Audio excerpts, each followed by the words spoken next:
যাত্রাপুর থানা প্রাঙ্গণে শুক্রবার সকালে হঠাৎ করেই মাটির নিচ থেকে বুদবুদ আকারে পানি বের হতে দেখা যায়।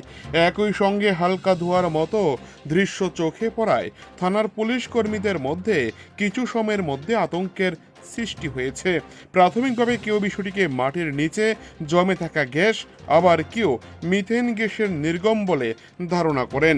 অন্যদিকে অনেকের সন্দেহ ছিল এটি বিদ্যুতের সংস্পর্শে আসার ফলেও হতে পারে।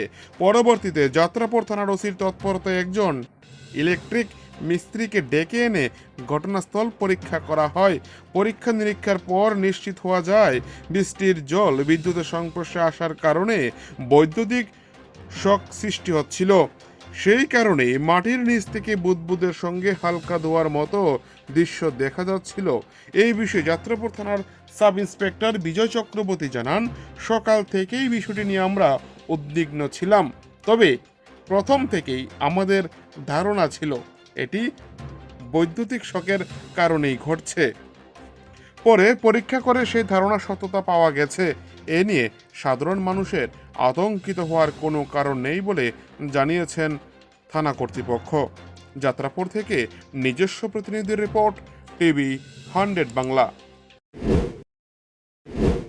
সকালবেলা থেকে দেখা যেতেছে ওই ইলেকট্রিক পোস্ট যে আছে, ইলেকট্রিক পোস্টের নিচে মাটির এরিয়াতে বুদবুদ করে জল বেরিয়ে আছে আর একটা ধোঁয়া সৃষ্টি হইতেছে।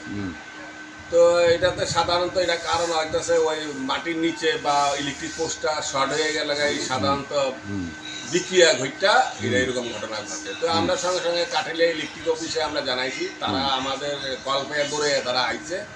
তারা এসেও তারা এই সহমত ব্যক্ত করছে যে এটা শর্ট সার্কিট হয়ে গেছে, এই কারণে এটা এরকম ধোঁয়া সৃষ্টি হয়েছে। এখন কি করবে?